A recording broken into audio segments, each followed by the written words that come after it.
Yeah. Hi, Henry Liebor, St Aidan's College. My question is for the opposition. As we sadly all know, the world isn't entirely made up of liberal democracies. So my example would be this year China is rolling out its social credit system, driven by facial recognition technology and AI being used to analyse large amounts of data, which is now being used to, not getting too political, but oppress the population of over 1 billion people. My question to you is, fundamentally, AI takes power from the many and puts it into a few. A few can control a whole mass of people. Almost reminiscent of the Industrial Revolution, when production is being able to control by a few number of people. So my question to you is, do you not fear that we could see a almost replication of what was the Gilded Age, that this technology, which allows a very few number of people to control so many, will lead to the detriment of the lower class of people in our society and the ability for the rich in the society to control those underneath them? Thank you very much. Before taking response, we'll take a couple more questions. Yeah. We'll do questions in runs of 3, just to make sure we get plenty of time to get through everyone who has asked a question. Yes. Yeah. I'm in Grey College. So my question is for the opposition. You mentioned the 5G network is going to underpin the AI revolution. Surely there's some drawbacks in basing our technological revolution on a company, Huawei, which is owned by the Chinese government. Thank you very much. We'll take one more question before responses. Yeah, so off to the side. Yeah. Benson from Hamburg. This is for the proposition. You talked about data sets and basically showing the bias in our populations, but how do you tell the difference between a good data set that you don't like the outcome of and a bad data set? Thank you much for those questions. Do you want to go first for responses to those? Any initial? Yeah. I can do the first one. Yeah, the last one. Maybe you want to chip in at the first one and go afterwards. Right, so about, I like the idea that you said that actually AI puts the power in the hands of a few instead of the many, because actually I think for Britain that would be an advantage if you compare it with China, right? So they're way more than us, so you know, having the power of intelligence and AI on our side is not necessarily a bad thing. In terms of China itself, I mean, they use artificial intelligence also in all sorts of, even China uses it in good ways, like Squirrel AI. I don't know if you're aware, it's doing education, AI education worldwide in mainland China, everywhere, and they participate in all our educational conferences and so forth, and are trying to educate their people. Now, in terms of what people that are not as nicely oriented are doing with things, it's almost regardless of technology. China was doing atrocious stuff before any of this AI, and unfortunately I'm not sure I want to go very much in this direction, but I leave it to the politician. But my view is it's an opportunity for us to be able to, at least on our grounds, stop them and try to avoid such issues. Yeah, so I suppose if I start with the last question on Huawei, you're absolutely right. It would be really stupid to build an entire 5G network in this country based entirely on the technology of a country that we do not regard as sharing our values and our interests, and we're not doing it. That's the whole point of the controversial decision that we've taken recently, is to say that yes, we think there is a manageable level of one particular vendor's involvement, but we don't think it would be sensible or safe or fair for us to cede that ground entirely. And I think on the first question, is there a risk that this technology puts the power in the hands of a small number of people and allows those small number of people to do things that we wouldn't necessarily wish? That's the point of government, the point of having elections, the point of voting for people like me or people not like me, is that you get to have a say in setting what the rules that we allow those companies to operate under are.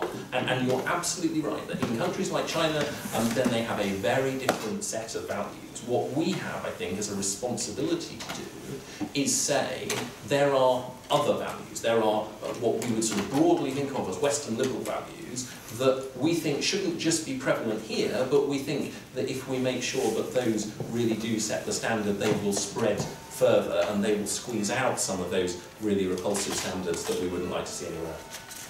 Thank you much. Can we answer the third question as well? We'll go to the proposition first. Yeah, so your question was on how do you tell the difference between a good data set that you maybe don't like the answer of versus a bad data set that does contain that kind of bias. I mean, part of the problem is that it is very difficult to do that. The examples that I gave in my talk earlier are perhaps the exception. They are where these data sets and the algorithms using them have been opened up to researchers and people have been able to look at that and realise that something has gone wrong. A lot of the time that isn't the case. The big tech companies that own a lot of these AI systems, a lot of these algorithms, don't make them open for scrutiny. They don't let independent researchers look at them. So often you just get the answer. You may not even know which data has been put in. Never mind what has then happened to it when it's gone through that machine. So that is a lot of the problem. You know, no one used those data sets thinking that they were bad. They thought they were fine. And you know, in the example, for example, of the CVs and that exhibiting some gender bias, you know, those were supposedly stripped of gender markers. You know, they removed the information that said whether candidates were male or female. And the same with the Durham policing one. You know, they wouldn't include someone's ethnic background in the data about them. But the algorithm, because it uses machine learning, it's learning from all of the historical examples that have been put in it. It can find proxies that maybe we, if we looked at the data, wouldn't ourselves notice. So instead of, you know, marking someone's ethnic background because it's told what their ethnic background is, it may instead associate, oh, you come from this postcode, therefore you may be more likely to reoffend, but actually what it's saying there is, you know, there is a bias against this ethnic community. Or, you know, we haven't seen these colleges before on successful job application forms, therefore we don't think they're very good. Well, it's because you've got a mainly male workforce and those are female colleges. So, you know, part of the problem is it's very hard to detect whether data sets are biased. And so often you have no recourse. You know, if you had a job interview and you had a suspicion that the interviewer was discriminating against you for some reason, you'd be able to make a complaint. If you just get computer says no, you can't really do much with that. And so that is really a whole part of the problem. Is there a response to the last question? Then we'll move on to the third question. Yeah, sure. First of all, you know, people call it AI, but it's actually a mixture. So if it's rule-based AI, you know very well what the rules are, and you know exactly why some conclusion has been drawn, because it's if-then rules. If some event happens, then this and this conclusion will be reached, or this and this effect will appear. So if you have those kind of systems, you definitely know exactly why things are. So discussion is more about the neural network side of things, where indeed you know, more of the learning takes place in some sort of, let's say, black box scenario. But actually, there's a whole field out there of explainable AI, of teaching AI, and in the old days it used to be called knowledge extraction from AI, looking exactly at why algorithms and why neural networks are reaching some given conclusions. You asked specifically about data, so if you have classes of data that you want to obtain, there's various tests to be looking at. You know, some of them simpler, some of them more complicated. Just to give you an example of a simple one, if you want to have offenders and non-offenders, you should have a reasonable amount of people that are, well, the same amount ideally of people who are offenders versus non-offenders, because otherwise your algorithm will be biased. If you don't want gender, or if you don't want a racial background or whatever to be a background, to be a problem, again you need to have that evenly distributed and so forth. So there are some things which are already known, and people are doing more and more research in this area. It's not something that's finished, but I found it very strange for we're an opposing team, I suppose, so the other team, I suppose, how am I referring to them? To make the argument that just because we need to improve something, it speaks against it. That is not speaking against it. It's still saying, yes, we should use it, just we should use it carefully, but we still should use it. Thank you much. So it's possible to take a few more questions. Can I just make a couple of comments on the previous ones? Was that If you can work them into the responses to the next one. In the interest of time, I want to take as many people with questions. So, yes, in the front, yeah. Louis Castle. My question's aimed at the opposition. It's on something that hasn't really been touched on, and that is artificial general intelligence, i.e. intelligence that has reached or surpasses human intelligence. And interesting fact is that in a recent conference, AI experts, when AI experts were asked when do you think AI general intelligence could be reached, it was 2055, and that's within all of our lifetimes. So my question is, what if general intelligence doesn't have the same goals as ours? What are we going to do in that case? So what regulation is there to prevent such a catastrophic potential scenario? Very much the question. We'll take a few more. Yes. My question is for the proposition. And there's been a lot of talk about regulation, and people frequently make poor regulatory choices, even in democracies, especially those who are unlearned towards what AI truly is and how it works. And isn't that precise lack of regulation, which is necessary, as you've said, to prevent bad choices from being made in AI, precisely the reason why we should fear AI, because there is a potential for misregulation or under-regulation? Thank you very much. A couple more before response to it. Yes. Hi, I'm Craig Watt from Chats. I have a question probably for the proposition.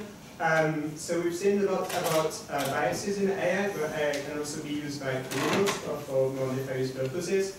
You might have heard about fake news and deepfakes. Those are kind of not new. I mean, back Stalin was already faking pictures, but it's just a lot more accessible nowadays. And I think it's not just about the rich people, it's also about maybe a kid in basement who's a hacker might be able to actually use that technology. So should we fear AI when it can be used for lies and deceit? Very much. One more question for responses. Yeah. All right. So I'm glad that we've, as a leftist, I'm glad that we've already touched on the ideas of ownership and of automation and all that stuff. But I would like to say that I would just like to point out historically that when we're talking about workers' rights, when we're talking about women's rights even, or you know, rights of racial minorities, often the way that they've managed to get their voices listened to and managed to actually make change has been through strike action, be that non-violent or otherwise.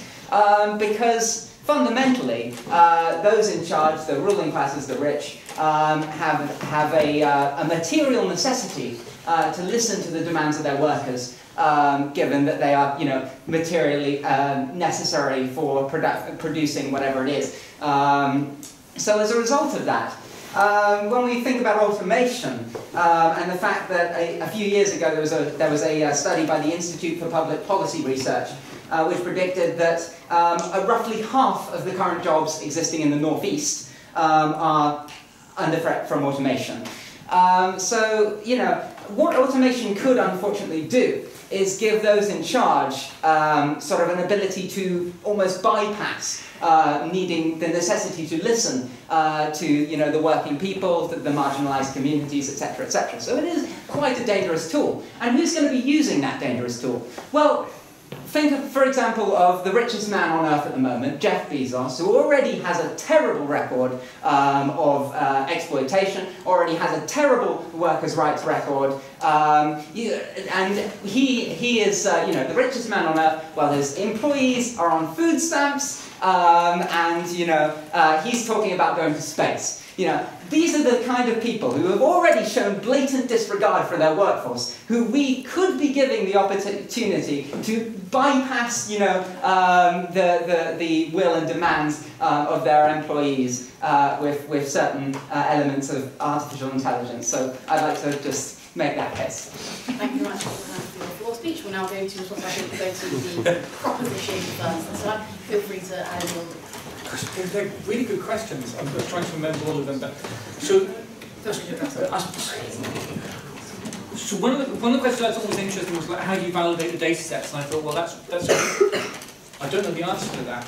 Or what I will say is, in the field of self-driving car stuff, you just don't trust that technology on its own. You use it, but you validate it with another technology, which is kind of connected to this question about artificial general intelligence, is how far our current systems are from that. So really, AI experts would say our current systems that are hot are called machine learning, as in we give it lots of data, it comes up with a statistical model of what the output is, which works pretty well for a search engine. It works kind of okay for recommending things on shopping sites and stuff. It doesn't work brilliantly, really, but you know, it kind of works at certain things, but we can't explain it.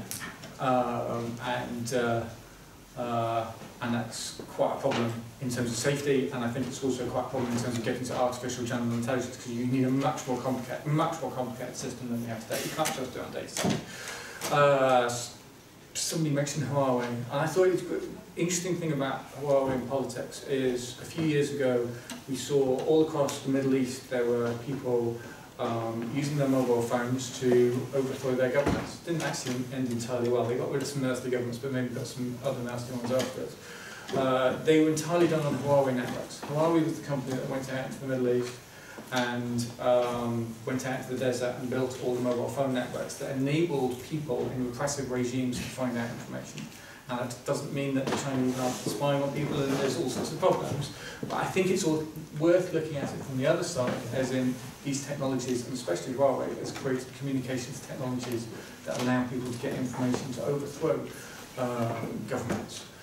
I do think the question about the future for workers is interesting. So here's another interesting thing that's happened recently, is that a lot of workers are now managed by technology. If you think about what's happening with things like Deliveroo and Uber, the jobs that have been got rid of are managers. The workers are there, there's somebody still owning the company, there's somebody designing the technology. The social class that we've removed is managers. And I wonder whether that's a sign of the next stage of technology. You know, when I was young, people like me would have had a secretary to type up all of their notes. I have to type everything myself now. You know, but in a way, bizarrely, that generation of computers got rid of a clerical class, which is quite an unexpected thing. And I think it's a particularly unexpected thing that managers are going now. But back to my previous point about production, I think that a lot of jobs are going to go. If you go on strike, it doesn't really work if you haven't got a job. Yeah. Right, back to you. Any responses from the opposition? Yeah. Sorry, I was waiting for Abraham to ask a question the entire evening.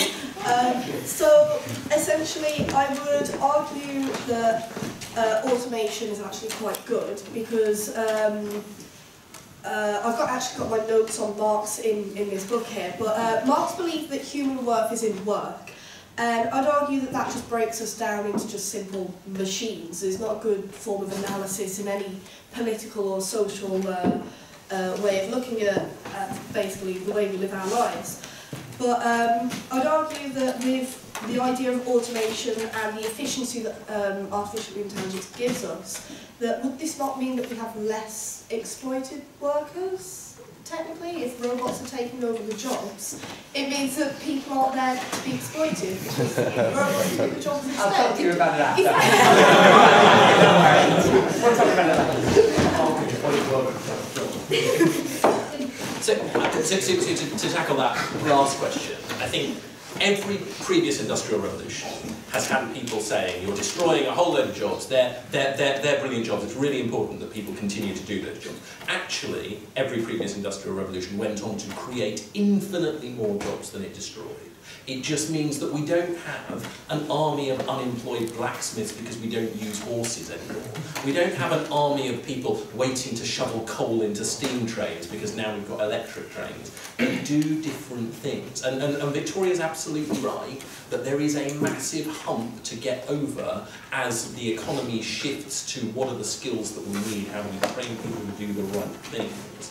But ultimately, what you're talking about doing via machines is eliminating the jobs that are really often the worst jobs that people are finding themselves doing.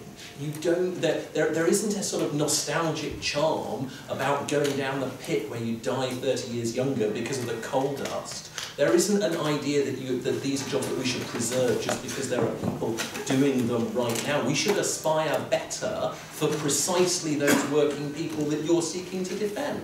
Yeah. Can I quickly Very, respond? very.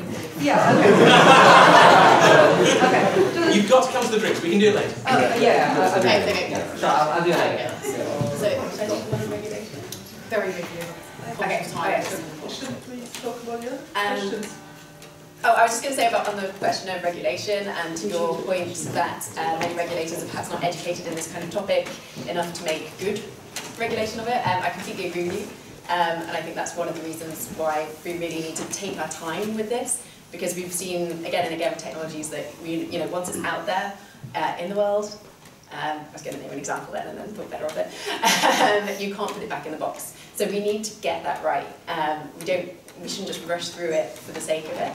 And yeah, you're right that many people are not prepared for that. I think, I'd love to be on that side in their idealistic world where, algorithms that can diagnose your medical problems are only ever used to cure your diseases and not to drive up insurance premiums or line the pockets of Big Pharma.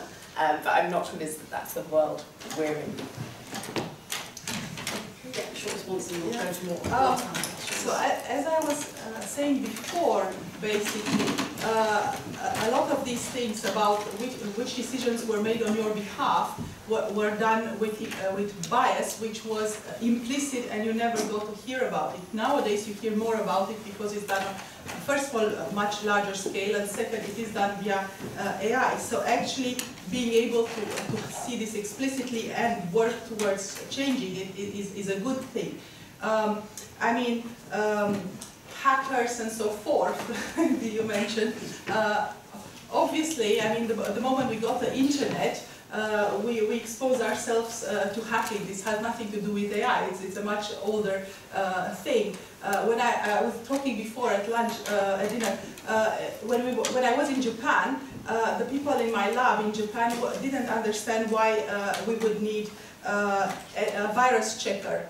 Right? Because they were thinking, well, why would anybody be so nasty as to enter your system? Obviously, they would just be, they don't come into your house, so why would they enter your system? Well, bad people exist, and we do need regulations for them, and that sort of addresses also the other issues about regulatory choices. I'm getting there eventually. Basically, yes, of course we have to have them, but we have to have them to make AI work for us and work better. And not to remove it entirely and go back into sort of the dark ages of non-technology. And you mentioned artificial general intelligence. I think that's probably a very optimistic saying that by 2050 will be there. It used to be the Turing test first, right? So I don't know how many of you know about the Turing test? Okay, so it's about basically it wasn't even AI, any kind of computer being able to simulate a human as long as you only interact with it via keyboard, so nice little restrictions. And we sort of beat that, but it all depends on how you look at it.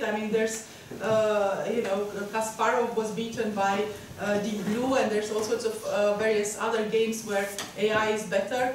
I really don't think we're there yet, but hopefully by the time we're getting any closer, we're going to have more and more regulations that will help us, like restrictions and laws about security and hackers that are already in place. And we have also cybersecurity teams of the police and so forth that will help us. So yes, we do need that, but we also need it in order to support AI and support the future. We will take two final questions, nice short, sharp ones, and then short responses before moving to installations. Yes, yeah. Mark Aidens, just for the opposition, just thinking, are you relying too much on this analogy to like the Industrial Revolution, thinking that, oh, everything will just sort itself out? But when we really live in like a vastly different time, and obviously during the Industrial Revolution, things were being done, people were worrying, and maybe if we don't worry, then we can't be certain of the outcomes. Thank you much. One final question. We'll go over to this side. Patrick Smails. I kind of think there's been a lot of discussion about employment, but I kind of think that the opposition have missed the point about unemployment, which is it's not that lots of jobs will be created, it's can you categorically guarantee that there will be as many jobs created as there are destroyed? And if you cannot, then you must be prepared to countenance mass unemployment, which presumably any politician would be terrified of. Very brief responses to those. So they're essentially the same question, right?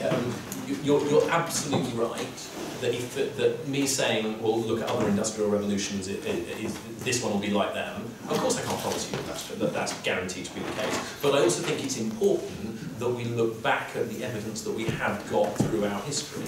If you look back to 1834, there was a Royal Commission in Parliament on the move from hand loom weaving to steam loom weaving. And they basically said exactly the same thing we're saying now. They said we should be investing in skills, they said we shouldn't be trying to tax out the competition because ultimately then it was France, now it's China, we'll have a sort of bigger economic kind of might. And just to answer your question, can anyone promise that more jobs will be created than will be destroyed? Well, no. I mean, you're mad. Everyone's mad to make a prediction, especially about the future. But the whole point of this has to be to say this is coming anyway. We have to seize this opportunity and make the very best of it. It's not unreasonable to say every time this has happened previously, we have seen more jobs created than were changed, and crucially those have been better jobs. They have been less physically harmful, they've been less of the kind of things that people ultimately don't want to do. So I think we should be optimistic, but we also shouldn't be naive enough to think this comes without its challenges. There's a balance and we've got to put the right hit at the right way. Any last responses from the opposition, or shall we move on to summation speeches? No, I was thinking Go on then, they can use that. Yeah, you can have a very short response. Yes, very short response. One thing is, because that's a good point that we shouldn't think in terms of only industrial revolution. I did make other comparisons with paper and fire, but anyway, the idea is that basically I think it's going to be much smoother because the training time now is much less. So I'm talking about a training program like we had introduced in our programs. In a year, in a few months, I mean, the training time, the learning time, because of the internet, because of communication technology, because of the world we're living in, is much less than in the past. So it's not like all of a sudden lots of people would be expected to, die of hunger, but they would be very easy to be trained, and also the social awareness is much higher, and the awareness of what's happening overall because of all this technology. You don't get so isolated in your community, so you have much more of a chance to basically get those jobs, whatever the number. You have a point for that? The question about regulation. Yeah, you can come back on. Yeah. I wanted to say, you're right, governments do put in terrible regulations, but they become put in terrible regulations after companies behave badly. And I see it every single time. Why are these companies behaving badly? If you behave badly as a company, the government's going to come in and regulate you. It would be much better if companies just behave well. Because if companies behave well, governments don't get involved. And the argument is often made by businesses that, oh well, it was legal, so we did it. Well, that's how you end up with bad regulations. Right. Thank you very much for those.